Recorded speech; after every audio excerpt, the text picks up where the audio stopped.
Olá, graça e paz em nome de Jesus. Nossa leitura de hoje será em 2 Crônicas, do capítulo 29 ao 32. Nós veremos um tempo de apostasia e o rei Ezequias vai abrir as portas do templo e reacender as brasas que o seu pai, o rei Acaz, havia extinguido. O tópico que nos guiará hoje é: a reforma começa pelo culto. Em 2 Crônicas, no capítulo 29, nós vemos que o primeiro ato do reinado de Ezequias foi abrir as portas da casa do Senhor e restaurar o altar da adoração.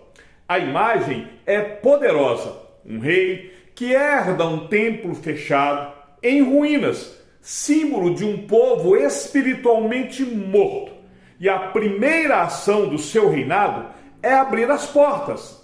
Ezequias convoca os levitas, purifica o templo, celebra a Páscoa com um fervor sem precedentes, institui as contribuições para o sustento dos sacerdotes e, em seguida, enfrenta a invasão de Senaqueribe, o rei da Assíria, confiando exclusivamente no Senhor.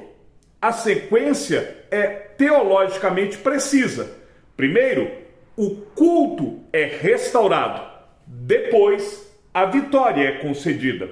O capítulo 21 da Confissão de Fé de Westminster, que trata do culto religioso e do dia do Senhor, estabelece que o modo aceitável de adorar o verdadeiro Deus é instituído por Ele mesmo e é tão limitado pela sua própria vontade revelada que não pode ser adorado segundo as imaginações e invenções dos homens.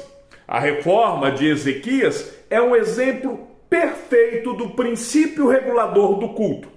Ezequias não reinventou o culto, ele não criou uma nova maneira de cultuar. Ele simplesmente restaurou aquilo que Deus havia prescrito. Ainda no capítulo 21 da Confissão de Fé, nós vemos que a adoração aceitável é aquela que é prestada com entendimento, fé, reverência e piedade. Os documentos de Westminster não permitem um culto formalista e vazio. A intenção do coração importa. Toda a narrativa de Ezequias aponta para Cristo.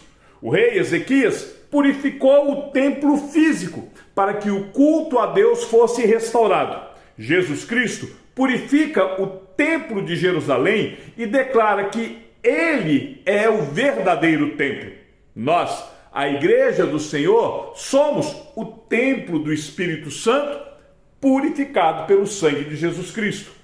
A celebração da Páscoa, restituída, restaurada por o rei Ezequias, aponta para a Páscoa definitiva.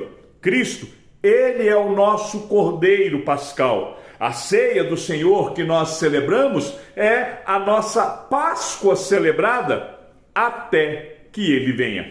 Então, qual o desafio prático para a nossa vida no dia de hoje? Primeiro, retome a sua vida devocional. O rei Ezequias não esperou um momento perfeito para restabelecer o culto. No primeiro mês do seu reinado, ele abriu as portas que estavam fechadas. Quais portas você tem mantido fechadas em sua vida espiritual? A oração, a palavra, a participação no culto público. O primeiro ato de uma vida entregue a Deus é a abertura deliberada dessas portas. Não espere a motivação. Abra as portas pela obediência. E creia, Deus acenderá o fogo no seu coração. Segundo, examine a intenção do seu coração. Deus sonda nossos corações. Precisamos participar do culto público com a inteireza do nosso ser. A verdadeira adoração, ela precisa ser sempre em espírito e em verdade. Prepare o seu coração antes de cada culto. Se você assistiu até aqui, escreva nos comentários adoração.